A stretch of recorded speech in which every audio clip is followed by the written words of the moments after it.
Hello, good morning students. Myself doctor Manisha Patel. આજે હું તમને ચેપ્ટર નંબર 13 પ્રકાશ સંશ્લેષણ એનું ક્વિક રિવિઝન કરાવીશ.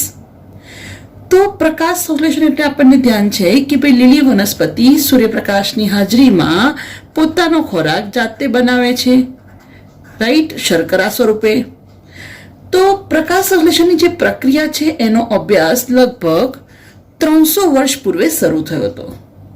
એવું છે કહેવાય છે કે આપણને જે અશ્મિ બળતણ મળી આવ્યા છે એ પણ ભૂતકાળમાં થયેલી પ્રકાશ સંશ્લેષણની પ્રક્રિયાની જ નિપજ છે. પ્રકાશ સંશ્લેષણમાં લીલી વનસ્પતિ પ્રકાશ શક્તિનો ઉપયોગ કરે છે અને એનું રૂપાંતર કરે છે રાસાયણિક શક્તિમાં. જેમ કે ગ્લુકોઝ બનાવે છે તો ગ્લુકોઝમાં કાર્બન હાઇડ્રોજન, કાર્બન ઓક્સિજન વચ્ચે બંધ જોવા મળે છે. ધેટ મીન્સ કે ફક્ત લીલી વનસ્પતિ મતલબ કે હરિત દ્રવ્યો ધરાવતા સજીવો પ્રકાશ શક્તિનું રૂપાંતર રાસાયણિક શક્તિમાં કરે છે. ખાસ ધ્યાન રાખજો, અહીંયા સરળ અણુમાંથી જટિલ અણુનું નિર્માણ થતું હોવાથી આ પ્રક્રિયાને કહેવાય ચય. અહીં શક્તિનું સ્થાપન થતું હોવાથી આ પ્રક્રિયાને ઉર્જાગ્રાહી કહેવાય. તો પૂછાય પ્રકાશ સંશ્લેષણ એ કેવી પ્રક્રિયા છે? ઉર્જાગ્રાહી. એક એડિશનલ ક્વેશ્ચન, વોરબર્ગ અસર એટલે શું?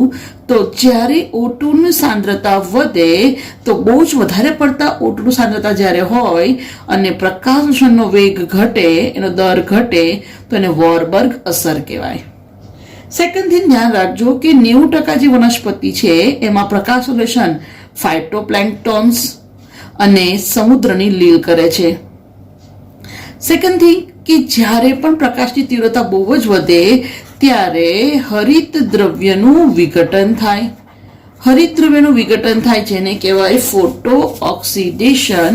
અને જો પ્રકાશની તીવ્રતા ઓછી હોય તો પાંડુવર્ણ પર્ણ બને જેને કહેવાય ઇટિયોલેશન. નેક્સ્ટ ધ્યાન રાખજો કે ભાઈ કયા વૈજ્ઞાનિકોનો શું ફાળો છે. તો પ્રિસ્ટલી એને શું કીધું કે વનસ્પતિ વાતાવરણમાંથી CO2 લે છે અને વાતાવરણમાં O2 મુક્ત કરે છે. તેમણે 1774માં ઓક્સિજનની શોધ કરી હતી. ધ્યાન રાખજો સાલ. ઇન્જનહાઉસ એમને પ્રયોગો કરીને દર્શાવ્યું કે વનસ્પતિના હરિતદ્રવ્યયુક્ત અંગો જ ઓક્સિજન મુક્ત કરે છે અને એ પણ ફક્ત પ્રકાશની હાજરીમાં. હેલ્મોન્ટ વૈજ્ઞાનિકે શું દર્શાવ્યું કે વનસ્પતિ પોતાના દ્રવ્યોના નિર્માણ માટે ભૂમિમાંથી ફક્ત શું લે છે? પાણી. અને શું લે છે? બીજું અલ્પ પ્રમાણમાં ક્ષાર.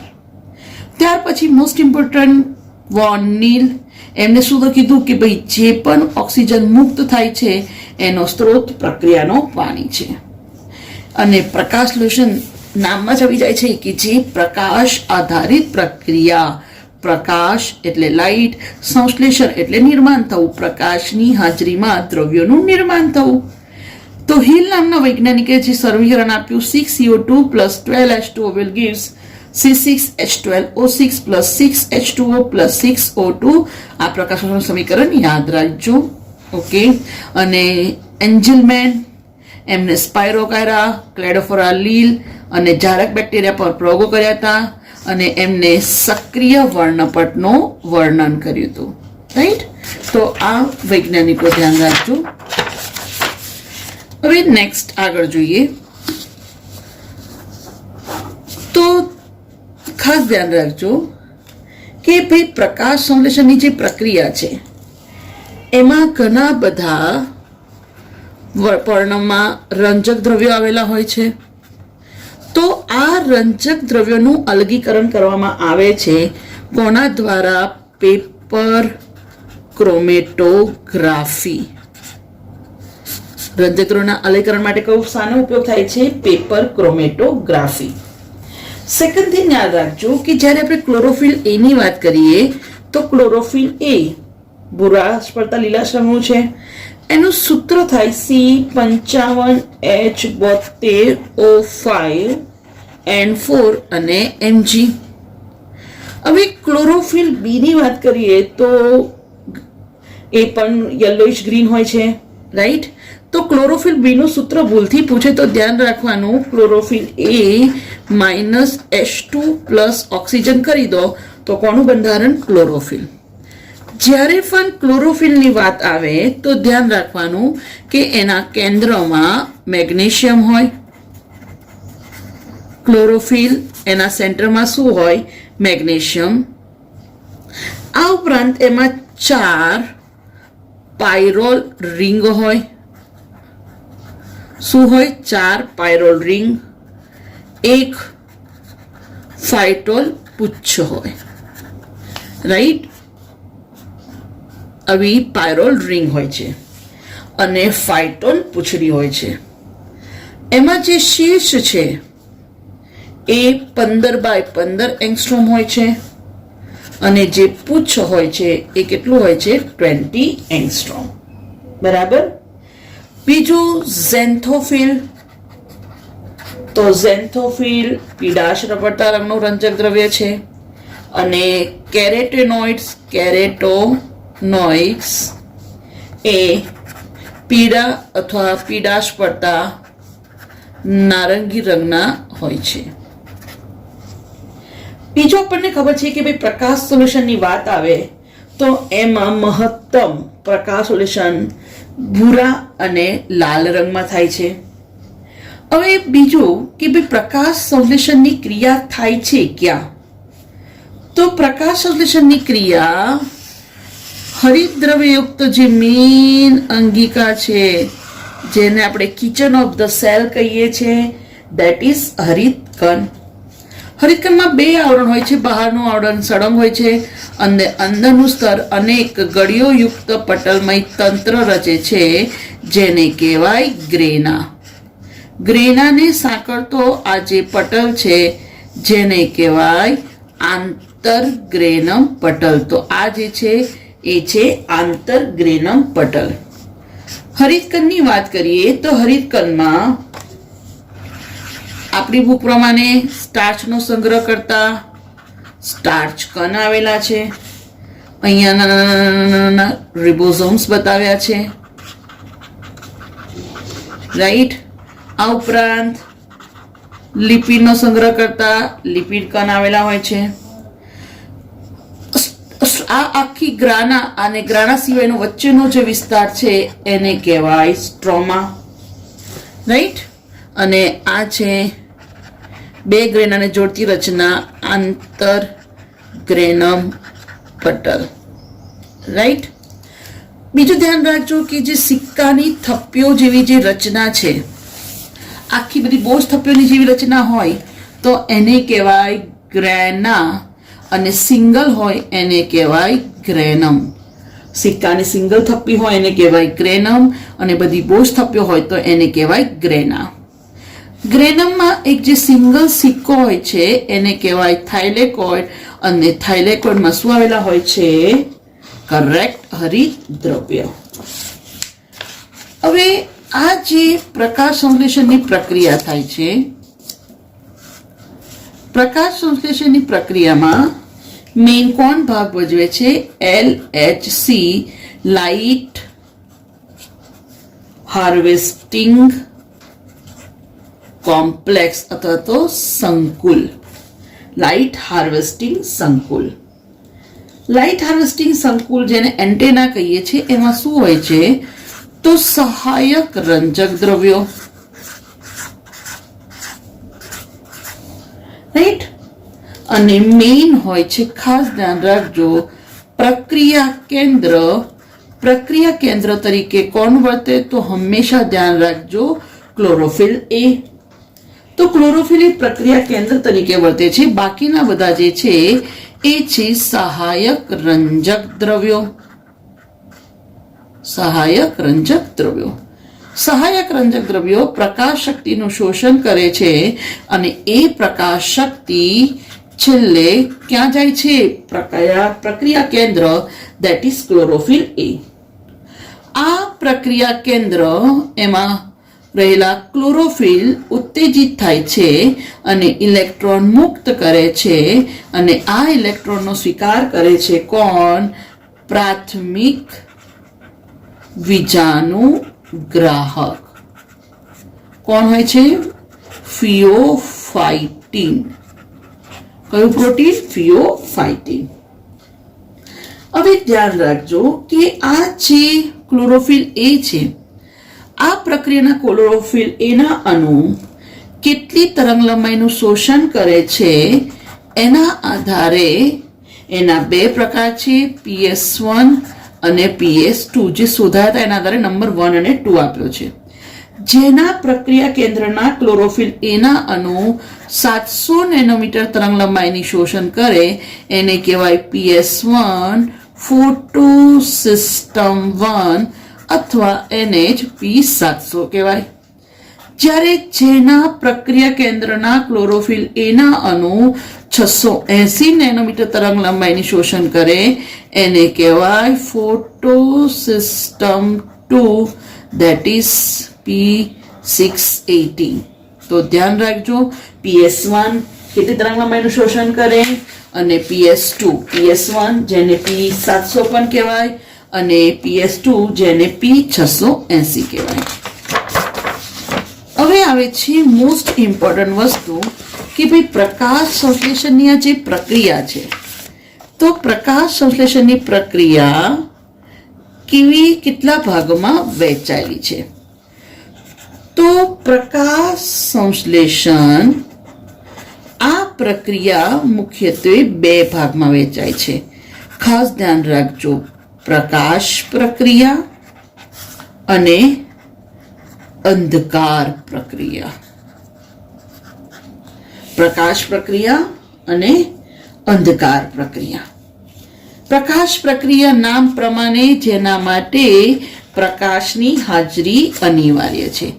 અંધકાર પ્રક્રિયા કે જેના માટે પ્રકાશની હાજરી અનિવાર્ય નથી. આમ બી દિવસ રાતનું જે રૂટીન હોય છે, તો દિવસે પ્રકાશ પ્રક્રિયા થાય તો રાત્રે અંધકાર પ્રક્રિયા થાય. સેકન્ડ થિંગ યાદ રાખવાનું કે પ્રકાશ પ્રક્રિયા થાય છે ક્યાં? તો પ્રકાશ પ્રક્રિયાનું સ્થાન છે થાઇલેકોઇડ. તો અંધકાર પ્રક્રિયા ક્યાં થાય? આધારકમાં. બરાબર.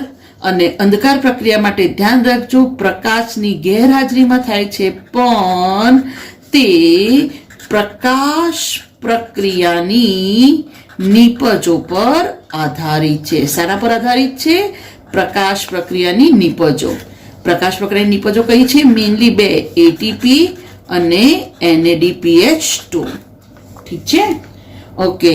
આ અંધકાર પ્રક્રિયાની વાત આવે તો એને કેલ્વિન ચક્ર પણ કહેવાય અને એને જૈવ સંશ્લેષણ તબક્કો પણ કહેવાય છે. કેમ જૈવ સંશ્લેષણ તબક્કો? કારણ કે અહીંયા મુખ્યત્વે ગ્લુકોઝનું નિર્માણ, શર્કરાનું નિર્માણ થાય છે, જે આપણો મેઇન હેતુ છે પ્રકાશ સંશ્લેષણનો. એ પ્રક્રિયા ક્યાં થાય છે? આધારકમાં. બરાબર, ઓકે. તો ધ્યાન રાખજો, અને અંધકાર પ્રક્રિયા, કેલ્વિન ચક્ર અથવા જૈવ સંશ્લેષણ તબક્કો કહેવાય છે. હવે વાત આવે પ્રકાશ પ્રક્રિયા. તો પ્રકાશ પ્રક્રિયા મુખ્યત્વે બે ભાગમાં વહેંચાય છે. પહેલું પાણીનું પ્રકાશ વિઘટન અને બીજું ફોટોફોસ્ફોરાયલેશન. બરાબર. હવે પહેલું જોઈએ પાણીનું પ્રકાશ વિઘટન. શું થાય છે પાણીના પ્રકાશ વિઘટનમાં? તો 4 અણુ પાણી એનું લાઇટ પ્રકાશની હાજરીમાં વિઘટન થાય છે, જેને ફોટોલિસિસ ઓફ વોટર કહેવાય. શું મુક્ત થાય? 4H+ અને 4OH-. આ H+ વપરાય છે NADP ના રિડક્શન દ્વારા આગળ આવશે અને શું બનાવે છે? NADPH2. અને 4OH ફેરવાય છે હાઇડ્રોજન પેરોક્સાઇડ અને છેલ્લે એ મુક્ત કરે છે ઓક્સિજન અને H2O. મોસ્ટ ઇમ્પોર્ટન્ટ યાદ રાખવાની જે વસ્તુ છે કે ભાઈ પાણીના પ્રકાશ વિઘટન માટે કોણ ભાગ ભજવે છે? This is most important. Mn+2, Ca+2 અને Cl-. બીજી એક સિક્રેટ કહી દઉં કે જ્યારે પણ પાણીનું વિઘટન થાય તો આ પાણીના વિઘટન માટે 680 નેનોમીટર તરંગ લંબાઈનું શોષણ થાય. ધેટ ઇઝ કોનો ઇન્વોલ્વમેન્ટ હોય? Correct, PS2. બરાબર. હવે બીજી વાત આવે છે ફોટોફોસ્ફોરાયલેશન. અચ્છા, ખ્યાલ આવી ગયો ને? પ્રકાશ પ્રક્રિયાના બે ભાગ, પાણીનું પ્રકાશ વિઘટન અને ફોટોફોસ્ફોરાયલેશન. ફોટોફોસ્ફોરાયલેશનના બે પ્રકાર છે, જેમને આપણે શીખીશું, ચક્રીય અને અચક્રીય. હવે પહેલો ક્વેશ્ચન આવે કે ભાઈ ફોટોફોસ્ફોરાયલેશન શું છે? તો ધ્યાન રાખજો, ફોસ્ફોરાયલેશન એટલે કોઈ પણ ઘટકમાં ફોસ્ફેટ ઉમેરાવો એને કહેવાય ફોસ્ફોરાયલેશન. જેમ કે અહીંયા હું એડીપીમાં ફોસ્ફેટ ઉમેરું છું, મે બી ગ્લુકોઝમાં ફોસ્ફેટ ઉમેરાય તો ગ્લુકોઝનું ફોસ્ફોરીકરણ કહેવાય. તો ફોટોફોસ્ફોરાયલેશન એટલે જ ફોટોફોસ્ફોરીકરણ.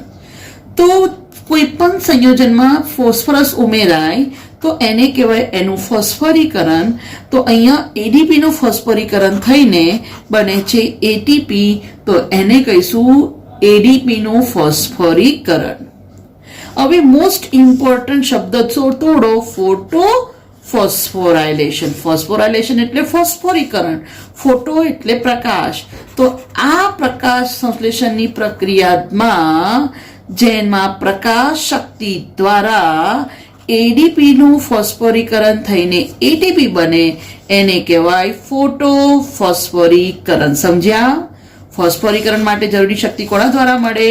પ્રકાશ દ્વારા. તો એને કહેવાય ફોટોફોસ્ફોરીકરણ. તો સ્ટુડન્ટ્સ, હવે આપણે સ્ટાર્ટ કરીએ ફોસ્ફોરીકરણ, ધેટ ઇઝ ચક્રીય અને અચક્રીય. યાદ રાખજો, ચક્રીય ક્યાં જોવા મળે? તો ફક્ત કેટલાક બેક્ટેરિયામાં. જ્યારે અચક્રીય ક્યાં જોવા મળે? તો બધી જ વનસ્પતિ, જેમાં બ્લુ ગ્રીન આલ્ગીનો પણ સમાવેશ થાય. બરાબર?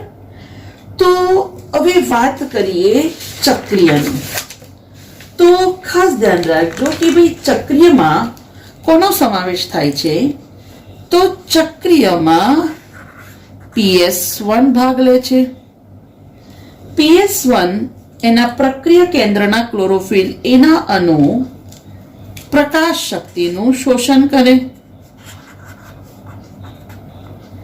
અને એ પ્રકાશ શક્તિનું શોષણ કરે એટલે પ્રક્રિયા કેન્દ્રના ક્લોરોફિલ એનો અણુ ઉત્તેજિત થાય છે અને ઇલેક્ટ્રોન મુક્ત કરે છે. હવે ક્લોરોફિલ ઉત્તેજિત થઈને ઇલેક્ટ્રોન મુક્ત કરે છે એટલે ક્લોરોફિલ અસ્થાયી બને છે. આનો સ્વીકાર કરે છે પ્રાથમિક વીજાણુગ્રાહક. બરાબર? આ ઇલેક્ટ્રોન ત્યાર પછી વહન પામે છે ETS, રેડોક્સ શૃંખલા વીજાણુ પરિવહન તંત્ર, અને ઇલેક્ટ્રોન પોતાના મૂળ સ્ત્રોત પાસે પાછો આવે છે એટલે ક્લોરોફિલ પાછો સ્થાયી બની ગયો. જ્યારે વીજાણુનું વહન થાય છે ત્યારે શક્તિ મુક્ત થાય છે. એ શક્તિ વપરાય છે એડીપીના ફોસ્ફોરીકરણ દ્વારા એટીપીના નિર્માણમાં. હવે એકચ્યુઅલી જ્યારે આવી રીતે પ્રકાશ શક્તિનું અહીંયા રાસાયણિક શક્તિમાં રૂપાંતરણ થાય છે, એમાં મેઇન અહીંયા વીજાણુઓનું વહન થાય છે. અહીંયા રેડોક્સ શૃંખલા હોય છે. તો ખરેખર અહીંયા કયા વીજાણુ વાહકો હોય છે? તો ધ્યાન રાખજો, ફેરેડોક્સિન, પ્લાસ્ટોક્વિનોન, સાઇટોક્રોમ અને પ્લાસ્ટોસાઇનિન. ફેરેડોક્સિન,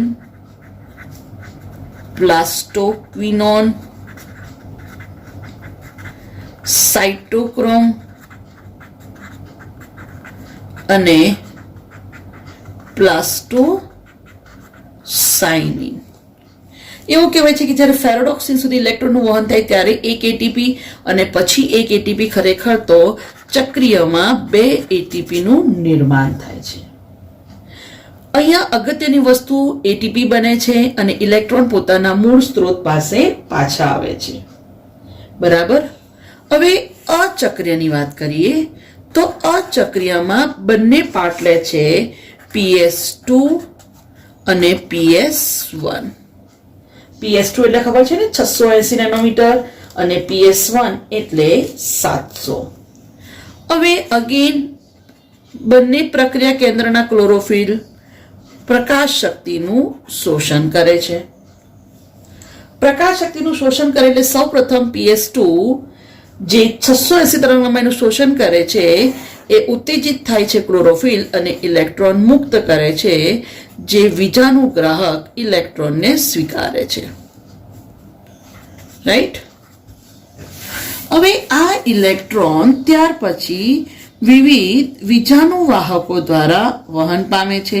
એટલે અગેન આ દરમિયાન શક્તિ મુક્ત થશે. એ શક્તિ વપરાશે એડીપીના ફોસ્ફોરીકરણ દ્વારા એટીપીના નિર્માણમાં. આ ઇલેક્ટ્રોન પોતાના મૂળ સ્ત્રોત પાસે પાછા આવતા નથી, પણ આ ઇલેક્ટ્રોનને કોણ સ્વીકાર કરે છે? PS1. હવે જો આનો ક્લોરોફિલ કેવો થઈ ગયો? અસ્થાયી. હવે જ્યારે PS1 એ પ્રકાશ શક્તિનું શોષણ કર્યું એટલે એને પણ ઇલેક્ટ્રોન તો મુક્ત કર્યા જ હશે અને સ્વીકાર્યા હશે વિજાનુગ્રાહક, એટલે આ ક્લોરોફિલ અસ્થાયી હતો. પણ PS1 ને મોસ્ટ ઇમ્પોર્ટન્ટ હવે ઇલેક્ટ્રોન મળ્યા ક્યાંથી? PS2 માંથી. એટલે આ ક્લોરોફિલ સ્થાયી. કારણ કે જો ક્લોરોફિલ સ્થાયી નહીં બને તો નવા પ્રકાશ શક્તિનું શોષણ કરી શકશે નહીં.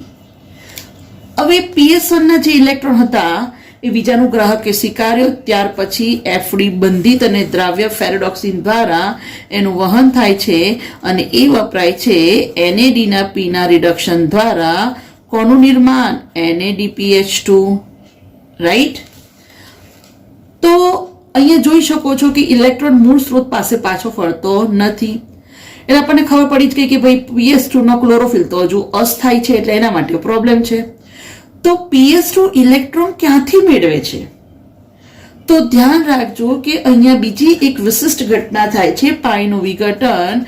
પાઈના વિઘટન દરમિયાન 2 ઇલેક્ટ્રોન 2 પ્રોટોન અને ઓક્સિજન મુક્ત થાય છે. આ પ્રોટોન વપરાય છે રિડક્શનમાં અને ઇલેક્ટ્રોન વપરાય છે ક્લોરોફિલને સ્થાયી કરવામાં. તો અહીંયા મોસ્ટ ઇમ્પોર્ટન્ટ ક્વેશ્ચન આવે કે ભાઈ PS2 ને ઇલેક્ટ્રોન ક્યાંથી મળે? તો ધ્યાન રાખજો, પાણીના વિઘટન દ્વારા.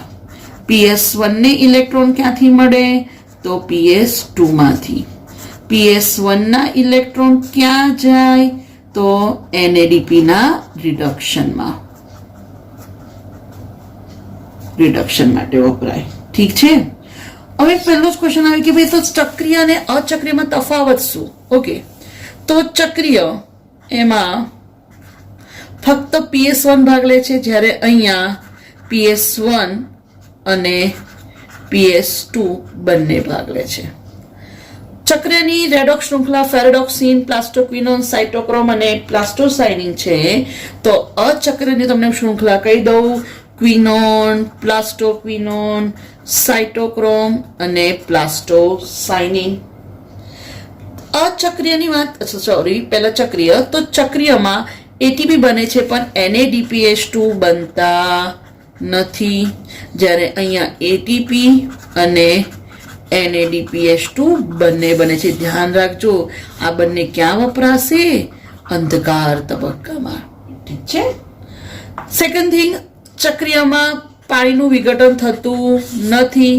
અહીંયા પાણીનું પ્રકાશ પ્રેરિત વિઘટન થાય છે. બરાબર. તો આ વાત થઈ ચક્રીય અને અચક્રીય. આ જે અચક્રીય છે એને Z સ્કીમ પણ કહેવાય. ધ્યાન રાખજો, જે સૌથી અગત્યનું છે. બરાબર. અને ચક્રીય અચક્રીયનો તફાવત બી ધ્યાન રાખજો. રાઈટ. ઓકે. આ ઉપરાંત આપણી બુકમાં એક વસ્તુ ખાસ લખી છે કે ગ્રેના પટલ કે ગ્રેના પટલોમાં PS1 અને 2 બંને હોય છે, જ્યારે સ્ટ્રોમા લેમેલીના પટલમાં શું હોય છે? PS2 અને NADP રિડક્ટેઝ હોતા નથી. મતલબ કે આંતરગ્રેનમ પટેલમાં PS2 પણ નથી હોતા અને NADP રિડક્ટેઝ હોતા નથી. આ ખાસ ધ્યાન રાખજો. અને ગ્રેના પટલોમાં PS1 અને 2 બંને હોય. યાદ રહેશે ને?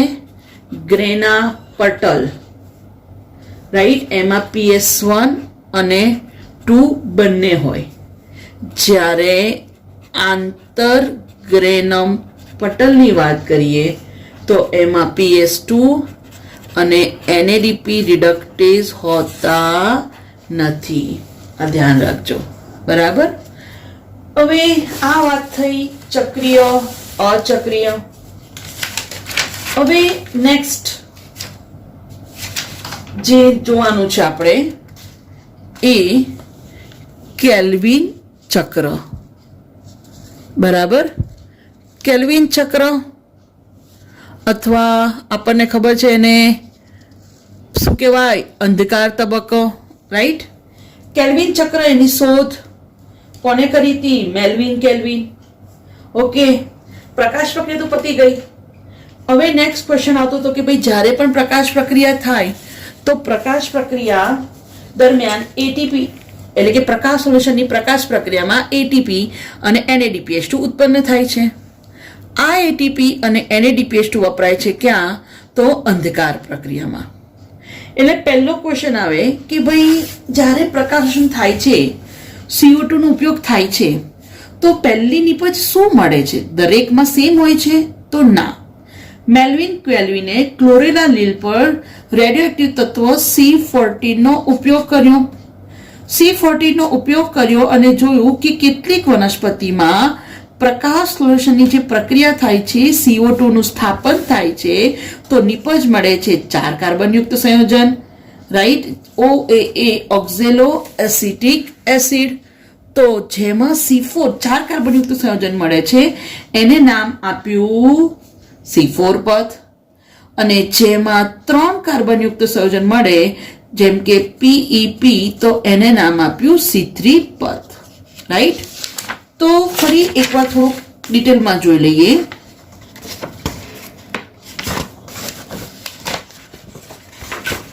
તો C3 પથ જેને કેલ્વિન ચક્ર કહેવાય છે. શું થાય છે? તો કેલ્વિન ચક્ર જેમાં RUBP કે જે 5 કાર્બનયુક્ત છે એ CO2 સાથે જોડાય છે. બરાબર. કોની હાજરીમાં? કયો ઉત્સેચક? રૂબિસ્કો. ખબર છે ને, જીવાવરણમાં પ્રભાવી પ્રોટીન રૂબિસ્કો, રિબિલોઝ, બાયફોસ્ફેટ, કાર્બોક્સાઇલેઝ, ઓક્સિજનેઝ. તો RUBP સાથે CO2 જોડાય છે, CO2 1 કાર્બન. તો સૌપ્રથમ આપણને 6 કાર્બનયુક્ત અસ્થિર સંયોજન મળે છે. આ 6 કાર્બનયુક્ત અસ્થિર સંયોજન ત્યાર પછી 3 કાર્બનયુક્ત ફોસ્ફોગ્લિસરિક એસિડમાં ફેરવાય છે. તો ઓબ્વિયસલી કેટલા મોલિક્યુલ્સ થશે? 2. રાઈટ. આ જે ઘટના છે એને કહેવાય કાર્બોક્સિલેશન. રાઈટ. ઓકે. હવે ત્યાર પછી આ જે 3 કાર્બનયુક્ત PGA છે એનું થાય છે રિડક્શન. રિડક્શન પ્રક્રિયા થવા માટે પ્રકાશ પ્રક્રિયામાં જે એટીપી અને જે NADPH2 મળ્યા હતા એ ઉપયોગમાં લેવાય છે અને મળે છે 2ADP પ્લસ PI અને 2NADP. ખાસ ધ્યાન રાખજો. તો આ તબક્કો રિડક્શન. આ પ્રક્રિયાને અંતે 2 મોલિક્યુલ્સ PGAL બને છે, ફોસ્ફોગ્લિસરાલ્ડિહાઇડ ટ્રાયોસ્ફોસ્ફેટ, જેમાંથી શર્કરા ધેટ ઇઝ સ્ટાર્ચ અથવા સુક્રોઝ મળે છે. રાઈટ. અને થોડા કાર્બન વપરાય છે. ત્રીજું સ્ટેપ જેને કહેવાય પુનઃનિર્માણ. અને આ પ્રક્રિયામાં પણ એક એટીપી વપરાય છે. બરાબર. તો ધ્યાન રાખજો, આ જસ્ટ આપણી બુક પ્રમાણે C3 પથ દેટ ઇઝ કેલ્વિન ચક્ર એની મેં જસ્ટ હાઇલાઇટ આપી. તો તમને આટલું તો ખબર પડી જવી જોઈએ કે એના 3 સ્ટેપ: કાર્બોક્સિલેશન, રિડક્શન અને પુનઃનિર્માણ. બરાબર. આ કેલ્વિન ચક્ર અહીંયા તમે જોઈ શકો છો કે એક જ CO2 નું સ્થાપન થાય છે. તો 2 વત્તા 1 એટલે જ્યારે એક CO2 નું સ્થાપન થાય તો 3 એટીપી અને 2 NADPH2 વપરાય. આ ખાસ ધ્યાન રાખજો કેલ્ક્યુલેશનમાં ખૂબ જ અગત્યનું છે કે એક CO2 નું સ્થાપન થાય તો કેટલા એટીપી અને કેટલા NADPH2 વપરાય. તો 3 એટીપી અને 2 NADPH2 વપરાય.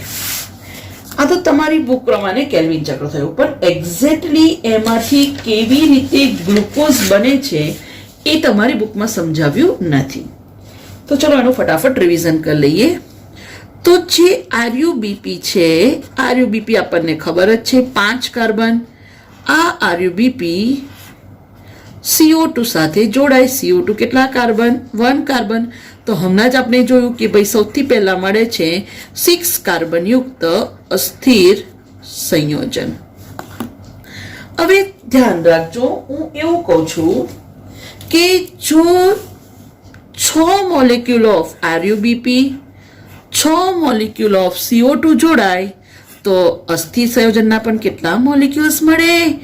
6 મોલેક્યુલ્સ, રાઈટ? આ 6 કાર્બનયુક્ત અસ્થિર સંયોજન ત્યાર પછી 3 કાર્બનયુક્ત PGA માં ફેરવાય, રાઈટ? હવે જ્યારે 3 કાર્બન હોય એટલે સંખ્યા ડબલ થઈ જાય, બરાબર? પણ મળશે તો 6. કેવી રીતે? તો ભાઈ સિમ્પલ વસ્તુ છે કે મારી જોડે 100 રૂપિયા હશે તો એની એક નોટ હશે, પણ જો 50 રૂપિયા હશે તો મતલબ કે 50ની નોટ હોય, રૂપીઝ મારી જોડે 100 જ છે, પણ જો 100ની નોટ હશે તો એક હશે, પણ જો 50 રૂપિયાની નોટ હશે તો કેટલી નોટ થશે? 2 નોટ થશે, રાઈટ? તો એવી જ રીતે 6 કાર્બન હશે તો એક સંયોજન, પણ જો 3 કાર્બન હશે તો એના કેટલા મળશે? 2 અણુ મળશે, બરાબર? હવે આ જે ટોટલ ખબર પડી જશે કે ટોટલ કેટલા? 12 અણુ 3 કાર્બન યુક્ત PGA. તો આ કયું સ્ટેપ થશે? બોલો, કાર્બોક્સિલેશન. કયું સ્ટેપ? Carboxylation, right? હવે ધ્યાન રાખજો કે ટોટલ કાર્બન બી દેખો, છાએ 36 કાર્બનનો આપણે ઉપયોગ કર્યો કે તો આરબી અને બીપી ના 6 પંચા 30 અને આના 36 કાર્બન. તો જો આપણી જોડે છે 12 તરી 36, બરાબર? સેમ જ વસ્તુ છે કે ભાઈ 6 કાર્બન યુક્ત હોત તો 6 મોલિક્યુલ, પણ જો 3 કાર્બન યુક્ત હોય તો 12, બરાબર?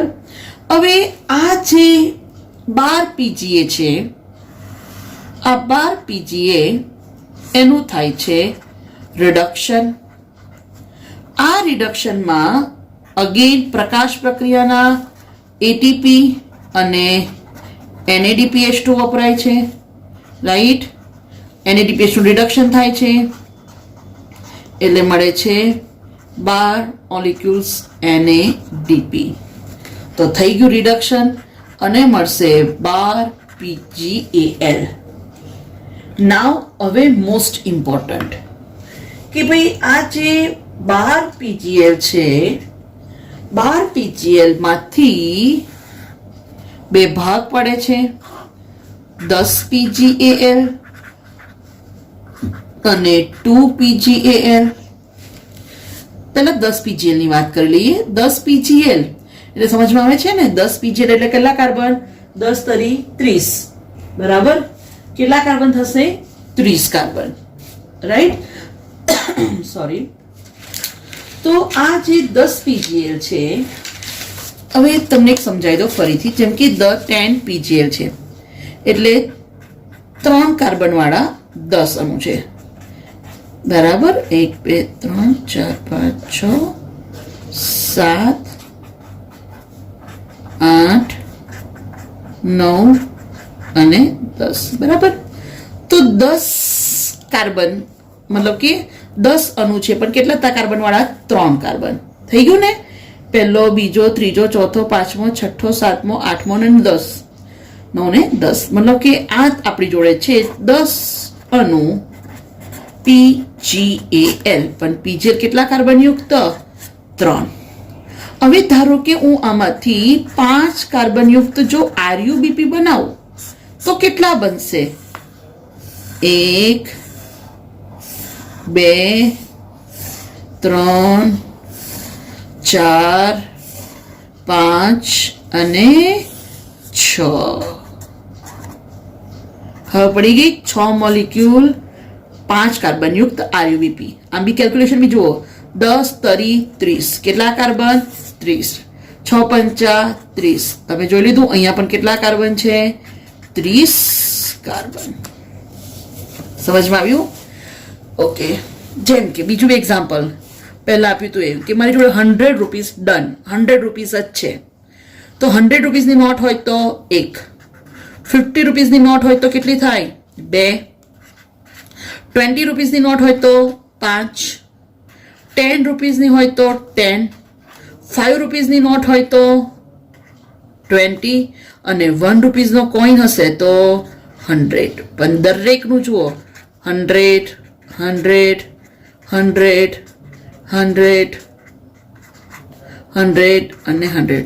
રૂપીસ તો 100 ફિક્સ જ છે, પણ જે પ્રમાણે નોટ બદલાશે એ પ્રમાણેના નંબર બદલાશે. સેમ હિયર 5 કાર્બન હશે તો 6 મોલિક્યુલ્સ અને 3 કાર્બન હશે તો 10 અણુ. સમજમાં આવ્યું? ઓકે.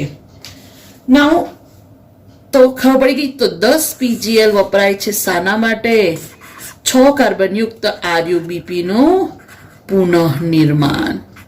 બરાબર. અને આ દરમિયાન 6 ATP વપરાશે અને બનશે 6 ADP. બરાબર. તો આ થયું 3 તબક્કા, કાર્બોક્સિલેશન, રિડક્શન અને પુનઃનિર્માણ. હવે આ જે 12 PgL હતા એમાંથી 10 નો તો આપણે હિસાબ કરી દીધો. તો બાકીના 2 PgL નું શું થયું? તો 2 PgL માંથી એક PgL જ રહેશે અને બીજો ફેરવાશે એનો સમઘટક DHAP. આ બંને જોડાશે એટલે બનાવશે ફ્રુક્ટોઝ 1,6-બાયફોસ્ફેટ. યાદ કરો, ગ્લાયકોલિસિસ. ફ્રુક્ટોઝ 1,6-બાયફોસ્ફેટ એનો ફોસ્ફેટ ગુમાવે છે, જે લેશે ADP, ફેરવાશે ATP માં અને એ ફેરવાશે ફ્રુક્ટોઝ 6-ફોસ્ફેટ. ફ્રુક્ટોઝ 6-ફોસ્ફેટ એના સમઘટક ગ્લુકોઝ 6-ફોસ્ફેટ અને અગેન ફોસ્ફેટ ગુમાવશે, ADP લેશે, બનશે ATP અને આ બની ગયો આપણો ગ્લુકોઝ. રાઈટ? આ રિએક્શન તમારી બુકમાં નથી આપ્યા, પણ એક્ઝેક્ટલી કેલ્ક્યુલેશન કરવા માટે આ ખૂબ જ અગત્યનું છે. બરાબર? ધ્યાન રહેશે ને આટલું? ઓકે. હવે સેકન્ડ થિંગ રાખજો કે જ્યારે અહીંયા 6 CO2 નું સ્થાપન થયું તો કેલ્વિન ચક્ર એકવાર થાય. બરાબર. પણ જો 2 CO2 નું સ્થાપન થાય, એક સાથે 2 જ CO2 નું સ્થાપન થાય તો કેલ્વિન ચક્ર કેટલી વાર ચાલશે? 3 વાર. કેમ? કારણ કે આપણો મેઇન હેતુ છે 6 CO2 મળવા જોઈએ, 6 CO2 નું સ્થાપન થવું જોઈએ, કારણ કે આપણો જે ગ્લુકોઝ છે એ કેટલા કાર્બનયુક્ત છે? 6 કાર્બન. જો 3 CO2 નું સ્થાપન થાય તો ચક્ર 2 વાર ચાલે. બરાબર. અને 1 CO2 નું સ્થાપન થાય તો કેટલા ચક્ર ચાલે? 6 ચક્ર. રાઈટ? આપણી બુકમાં જે બતાવ્યું છે 1 CO2, તો એ પ્રમાણે જોવા જઈએ તો ગ્લુકોઝનું નિર્માણ કરવું હોય તો કેટલા ચક્ર થાય? 6 ચક્ર. મેં તમને 6 મતલબ કે 1 CO2 વાળું પણ બતાવ્યું અને 6 CO2 વાળું પણ બતાવ્યું. બરાબર. તો આ થયું પ્રકાશ સંશ્લેષણ, એની પ્રકાશ પ્રક્રિયા. આ જોઈ અંધકાર પ્રક્રિયા. અંધકાર પ્રક્રિયા ક્યાં થાય? તો ખાસ ધ્યાન રાખજો, નોર્મલ છે, પર્ણના મધ્યપર્ણ. અચ્છા, મધ્યપર્ણ ખબર છે ને? ઉપરી અધિસ્તર અને અધોઅધિસ્તર સિવાયનો જે વચ્ચેનો વિસ્તાર છે પર્ણમાં, એને કહેવાય મધ્યપર્ણ. રાઈટ? અહીંયા આ પથને C3 પથ કેમ કીધું? તો એમાં પ્રથમ સ્થાયી નિપજ 3 કાર્બનયુક્ત PGA મળે છે એટલે એને C3 પદ કીધું.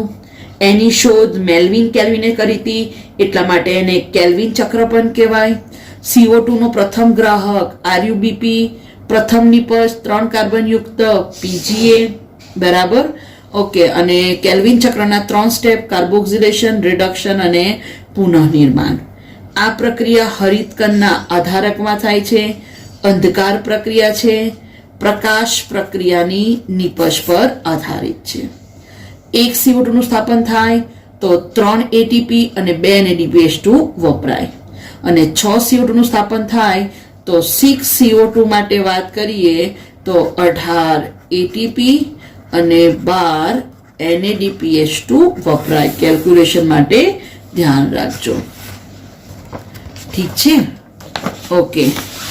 નાઉ નેક્સ્ટ હવે આવે છે આ પતી ગયું પ્રકાશ પ્રક્રિયા અને અંધકાર પ્રક્રિયા.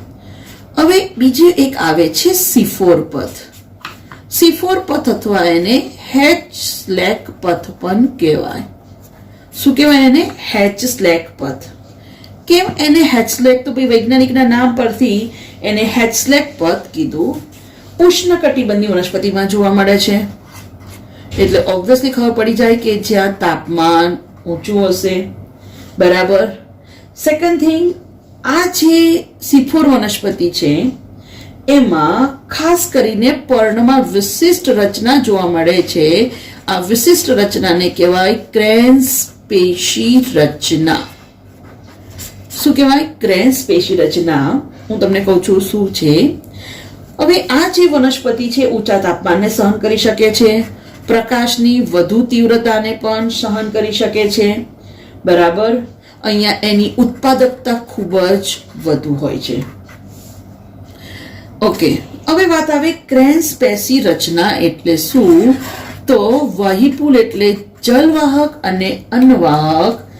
જલવાહક ને અન્નવાહકને ઘેરીને ચુસ્ત રીતે ગોઠવાયેલા કોષો જે અનેક સ્તરોમાં આવેલા છે. આ ચુસ્ત રીતે ગોઠવાયેલા કોષોનું જે સ્તર છે, રાઈટ, આ કોષોને કહેવાય બંડલ શીથના કોષો. રાઈટ. કયા કોષો કહેવાય? Bundle sheath. બરાબર. ઓકે. તો ધ્યાન રાખજો કે અહીંયા બંડલ શીથ that is પુલ કંચુક. કયા કોષો? પુલ કંચુક. અને બીજા જે નોર્મલ કોષો હોય છે, બરાબર, પુલ કંચુક તો છે જ, પણ મધ્યપર્ણના કોષો પણ આવેલા છે. રાઈટ. તો બહારની તરફ કયા કોષો? મધ્યપર્ણ અને આ પુલકંચુક. એટલે પહેલો ક્વેશ્ચન આવે કે ભાઈ પુલકંચુકના કોષો એટલે શું? તો ખાસ ધ્યાન રાખજો કે ક્રેન્સ પેશી રચના જે છે, ક્રેન્સ પેશી રચનામાં ક્રેન્સ એટલે શબ્દનો મતલબ થાય આવરવું. અહીંયા વહીપુલને ઘેરીને જે અનેક કોષો ગોઠવાયેલા છે એને કહેવાય પુલકંચુકના કોષો. આ પુલકંચુકના કોષોના અનેક સ્તર આવેલા હોય છે. પુલકંચુકના કોષોની વાત કરીએ તો એમાં હરિતકણની સંખ્યા વધારે હોય છે. કોષોની દિવાલ જાડી હોય છે, જેથી વાયુ વિનિમય સરળતાથી થઈ શકતું નથી. રાઈટ. કેમ કે કોષ દિવાલ કેવી છે? જાડી, એટલે વાત વિનિમય માટે અપ્રવેશ્ય. તમે જોઈ શકો છો કોષો ચુસ્ત ગોઠવાયેલા છે, એટલે આંતરકોષીય અવકાશ હોતો નથી. કોષો વચ્ચે અવકાશ જોવા મળતો નથી. રાઈટ. તો ક્રેન્સ પેશી રચનામાં વહીપુલને ઘેરીને પુલકંચુકના કોષો ગોઠવાયેલા હોય છે. આ ક્રેન્સ પેશી રચનામાં જે પુલકંચુકના કોષોમાં હરિતકણ હોય છે, પણ હરિતકણ ગ્રેનામય હોતા નથી. મતલબ કે જસ્ટ એમાં શું હોય છે? ખાસ ધ્યાન રાખજો, થાઇલેકોઇડ. પુલકંચુકના કોષોમાં ફક્ત શું જોવા મળે? થાઇલેકોઇડ. જ્યારે મધ્યપર્ણની વાત કરીએ તો મધ્યપર્ણના કોષોમાં હરિતકણ ગ્રેનામય હોય છે. મતલબ કે એમાં ગ્રેના, આંતરગ્રેનમ પટલ એ બધી રચના જોવા મળે છે. ઓકે. બીજું, આપણે જ્યારે C4 પથની વાત કરીએ તો C4 પથમાં પ્રકાશ પ્રક્રિયા મધ્યપર્ણમાં થાય. પ્રકાશ પ્રક્રિયા ક્યાં થાય? મધ્યપર્ણમાં. અને અંધકાર પ્રક્રિયા ક્યાં થાય? પુલકંચુકના કોષોમાં.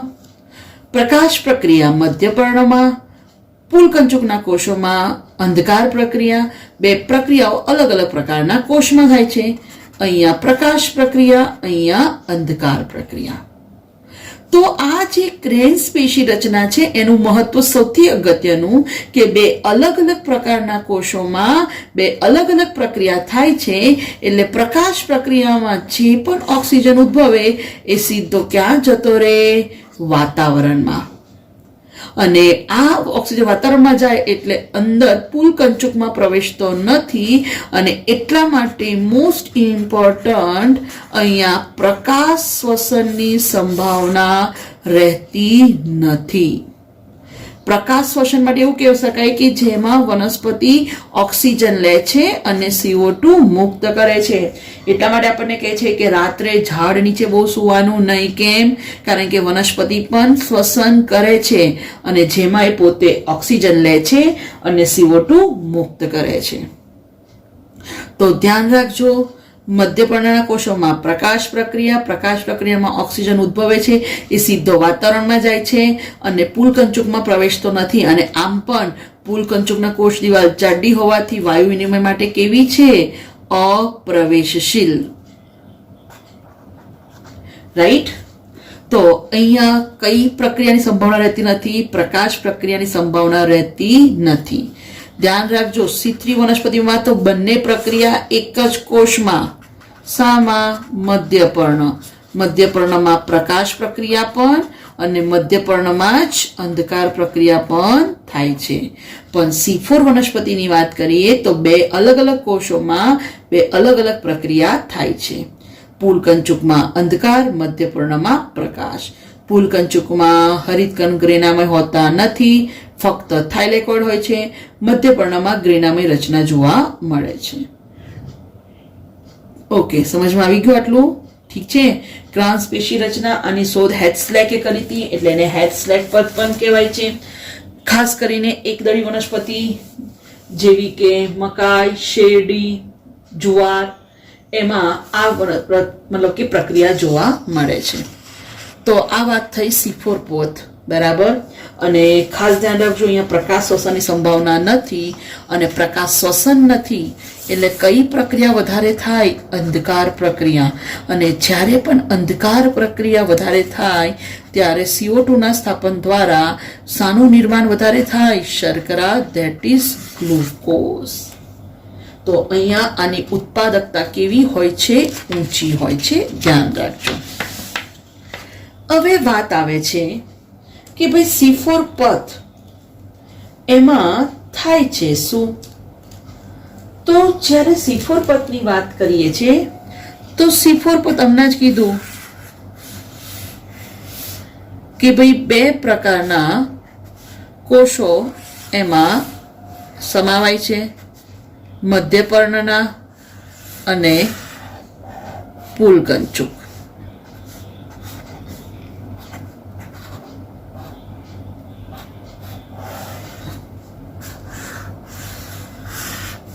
અને અહીંયા હશે વાહક પેશી તંત્ર. આ મધ્યપર્ણ, આ પુલકંચુક. બરાબર? ઓકે, તો શું થાય? તો વાતાવરણનો જે CO2 છે આવે છે અને આ CO2 મધ્યપર્ણમાં રહેલા PEP ફોસ્ફોઇનોલ પાયરુવેટ કે જે 3 કાર્બનયુક્ત સંયોજન છે એ CO2 સાથે જોડાય છે. એટલે પહેલો ક્વેશ્ચન કે ભાઈ C4 પથમાં CO2 ને સૌપ્રથમ કોણ સ્વીકારે છે? તો ધ્યાન રાખજો, PEP ફોસ્ફોઇનોલ પાયરુવેટ. બરાબર? હવે આ ફોસ્ફોઇનોલ પાયરુવેટ CO2 સાથે જોડાય છે કોની હાજરીમાં? તો જે ઉત્સેચક છે એનું નામ છે પેપ્કેઝ. પેપ્કેઝનું નામ આવડશે? ફોસ્ફોઇનોલ પાયરુવેટ કાર્બોક્સાઇલેસ. ખબર છે ને, ઓક્સિજનેસ પણ કહેવાય છે. પેપ્કેઝ, ફોસ્ફોઇનોલ પાયરુવેટ કાર્બોક્સાઇલેસ ઓક્સિજનેસ. સૌ પ્રથમ જે નિપજ મળે છે એ 4 કાર્બનયુક્ત OAA ઓક્ઝેલો એસિટિક એસિડ. તો અહીંયા પ્રથમ સ્થાયી નિપજ 4 કાર્બનયુક્ત મળતી હોવાથી આને C4 પથ કહેવાય. આ OA ત્યાર પછી મેલિક એસિડ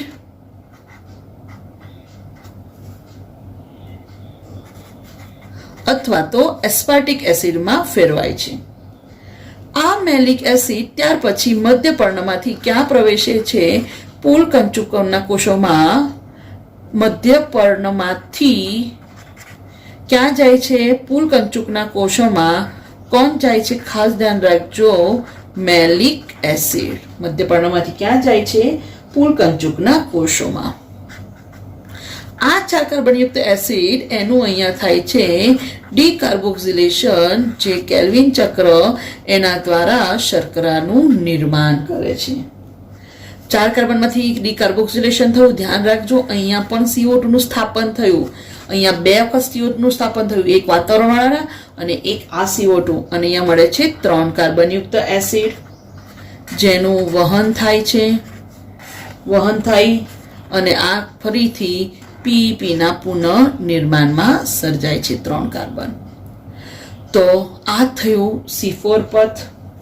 ધ્યાન રાખજો, 2 નજીકના કોષોને જોડતી રચના ખબર છે ને, પ્લાઝ્મોડેસ્મેટા, રાઈટ? કોષ રસ્ય તંતુ આ જે છે વચ્ચેનું જંકશન, એને પ્લાઝ્મોડેસ્મેટા કહેવાય. બરાબર. સેકન્ડ થિંગ, અહીંયા તમે જોઈ શકો છો કે પ્રકાશ શ્વસનની સંભાવના નથી, એટલા માટે એની ઉત્પાદકતા કેવી હોય છે? વધુ. કેવી હોય છે? ઉત્પાદકતા વધુ. બરાબર. તો ધ્યાન રાખજો, આ વાત થઈ C4 પદ. અચ્છા, C4 પદની વાત કરી. હવે તમારે C3 પણ ક્લિયર છે. તો ખાસ ધ્યાન રાખજો, જ્યારે C4 અને C3 ની સરખામણી કરે તો કોષનો પ્રકાર C3 માં એક જ પ્રકારનો કોષ હોય, મધ્યપર્ણ. પણ જ્યારે C4 ની વાત કરીએ તો 2 પ્રકારના કોષો, મધ્યપર્ણ અને પૂલકંચુક.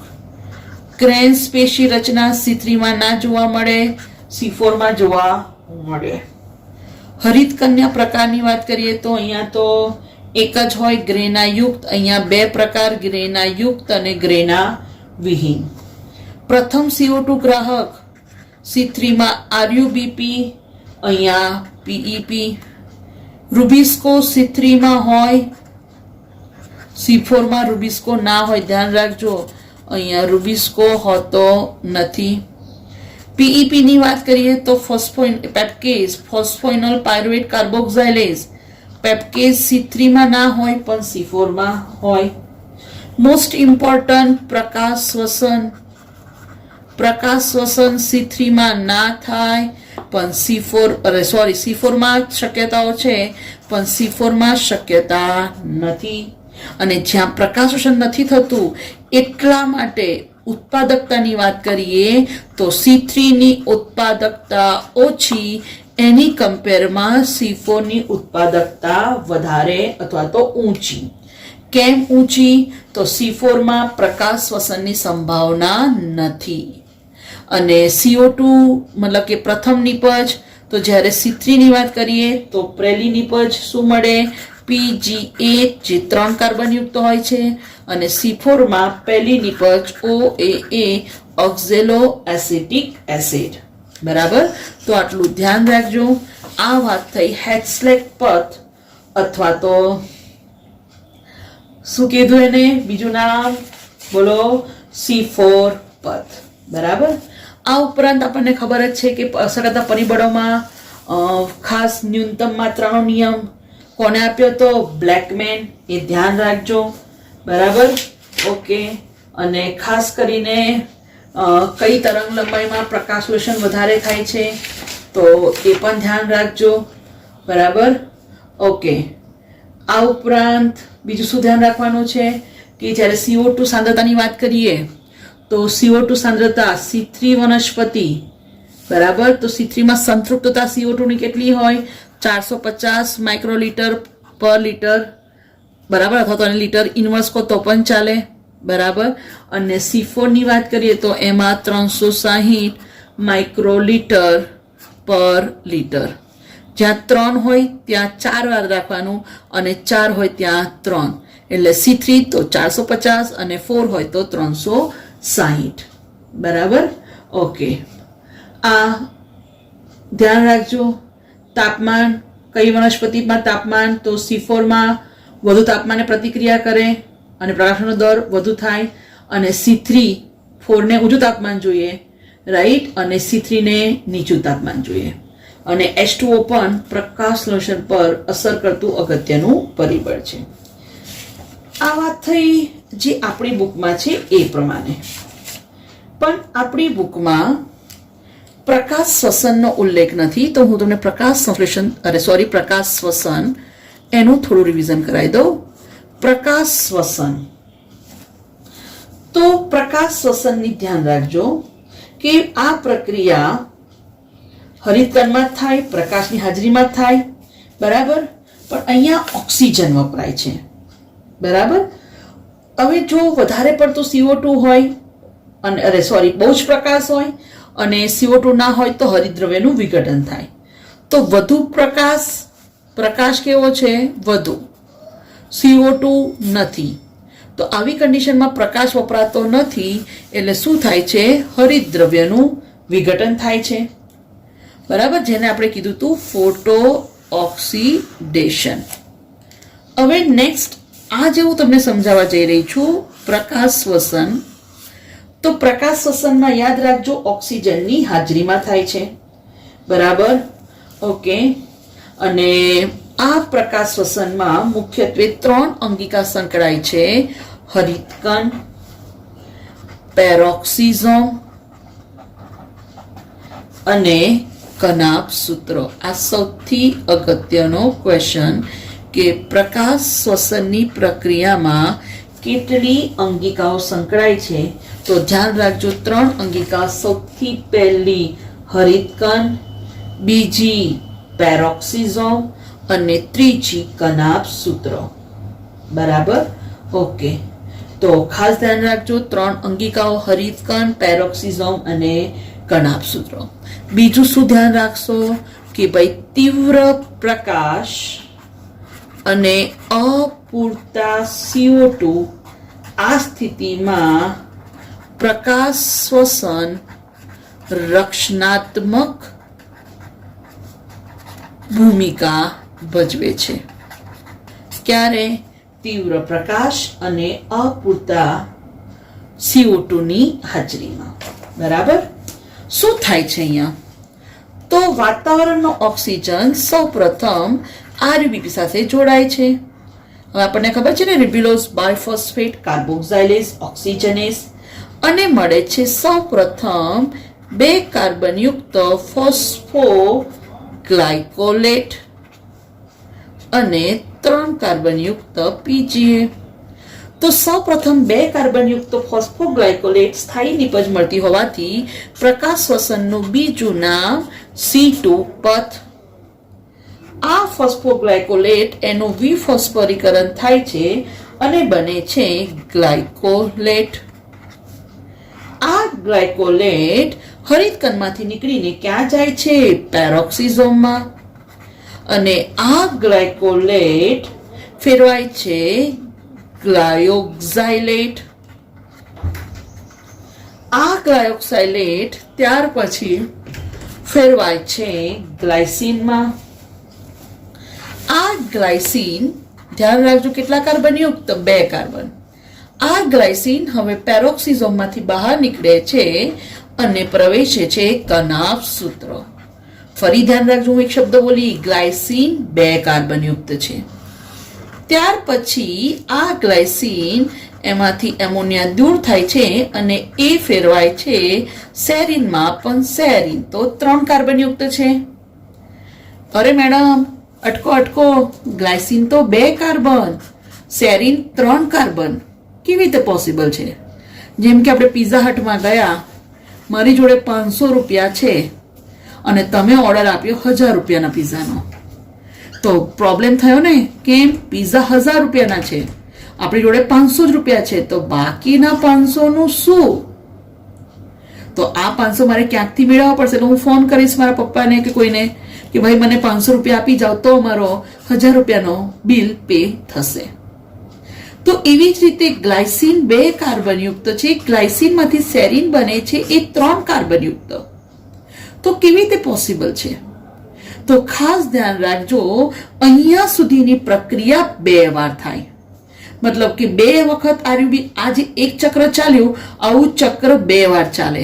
એટલે જ્યારે ચક્ર 2 વાર ચાલે એટલે 2 કાર્બન વત્તા 2 કાર્બન એટલે કેટલા કાર્બન થાય? 4 કાર્બન. આ 4 કાર્બનનું ડીકાર્બોક્સિલેશન થાય, એક CO2 દૂર થાય ત્યારે તમને મળે 3 કાર્બન. ઠીક છે? તો ગ્લાયસીનના 2 અણુ જોડાય ત્યારે બને સેરીનનો 1 અણુ. રાઈટ? એટલે હું તમને એવું પૂછું કે ભાઈ સેરીનના 6 અણુ બનવા હોય, બરાબર, તો અહીંયા સુધી અથવા તો 6 અણુ સેરીનના બનવા માટે કેટલા આરયુબીપી નું સ્થાપન થશે? તો નેચરલી કેટલા? 12 અણુ આરયુબીપી નું સ્થાપન થશે. ખબર પડી ને કેમ? કારણ કે અહીંયા સુધીની પ્રક્રિયા 2 વાર થાય છે. સેકન્ડ થિંગ ધ્યાન રાખજો કે ગ્લાયસીન 2 કાર્બન વત્તા 2 કાર્બન ભેગા થાય તો 3 કાર્બનયુક્ત સેરીન મળે. અહીંયા ડીકાર્બોક્સિલેશન થાય છે. અહીંયાથી એક અગત્યનો ક્વેશ્ચન સમજી લો કે આ 100% છે. કેટલા કાર્બન? 4 કાર્બન. તો 100% કાર્બનમાંથી 75% કાર્બનની પુનઃપ્રાપ્તિ થાય છે, 25% કાર્બન CO2 સ્વરૂપે વ્યય પામે છે. ધ્યાન રહેશે ને? 25% કાર્બન CO2 સ્વરૂપે વ્યય પામે છે. બરાબર? તો ધ્યાન રાખજો, 2 ગ્લાયસીન જોડાય ત્યારે 1 સેરીન બને છે. ઓકે? હવે ફરી આ સેરીન પુનઃ પ્રવેશે છે ક્યાં આગળ? પેરોક્સિઝોમમાં. તો ધ્યાન રાખજો, સેરીન ક્યાં પુનઃ પ્રવેશે છે? પેરોક્સિઝોમમાં. ત્યાર પછી આ સેરીન ફેરવાય છે હાઇડ્રોક્સી પાયરુવેટમાં અને એનું રૂપાંતર થાય છે ગ્લિસરેટ. આ ગ્લિસરેટ પુનઃ પ્રવેશે છે ક્યાં? હરિતકણમાં. ત્યાં આગળ આ ગ્લિસરેટ એ ફેરવાય છે પીજીએમાં, જે આરયુબીપી નું પુનઃ નિર્માણ કરે છે. બરાબર? ઓકે. અહીંયા NaDH2 ફેરવાય NADમાં. બરાબર? અને અહીંયા NAD નું ફેરવાય છે NaDH2. બરાબર? તો ધ્યાન રાખજો, આ વાત થઈ પ્રકાશ શ્વસન. ઓકે? પ્રકાશ શ્વસન ધ્યાન રાખજો, એમાં O2 નું સ્થાપન થાય છે. 2 વાર ચક્ર ચાલે ત્યારે 2 ગ્લાયસીન બને અને 2 ગ્લાયસીન હોય તો એમાંથી 1 સેરીન મળે. બરાબર? અને ખાસ શું? 75% CO2 ની પ્રાપ્તિ અને 25% CO2 એનો મતલબ કે કાર્બન ડાયોક્સાઇડનો વ્યય થાય છે. ઠીક છે? અને ખાસ ધ્યાન રાખજો, ઉત્સેચક રૂબિસ્કો, રિબ્યુલોઝ, બાયફોસ્ફેટ, કાર્બોક્સાઇલેઝ, ઓક્સિજનેઝ કાર્બોક્સિલેશન પણ કરે છે અને ઓક્સિજનેશન પણ કરે છે. જ્યારે ઓક્સિજનેશન કરે છે તો મળે છે ફોસ્ફોગ્લાયકોલેટ. રાઈટ? તો ક્વેશ્ચન પૂછાય કે ભાઈ C2 ની પ્રક્રિયા કોણ? તો ધ્યાન રાખજો, ફોસ્ફોગ્લાયકોલેટ. બરાબર? અને એને છેલ્લી નિપજ ફોસ્ફોગ્લિસરેટ. બરાબર? તો આ થયું આપણું ચેપ્ટર નંબર 13 નું રિવિઝન. હોપ સો તમને પસંદ આવ્યું હશે. સ્ટુડન્ટ્સ પ્લીઝ આ ચેનલને સબસ્ક્રાઇબ કરો તો જેથી વહેલી તકે ઓનલાઈન પણ સ્ટાર્ટ કરી શકાય. બરાબર? ઓકે. નેક્સ્ટમાં હું ચેપ્ટર નંબર 14 રિવિઝનમાં લઈશ. Okay, thank you.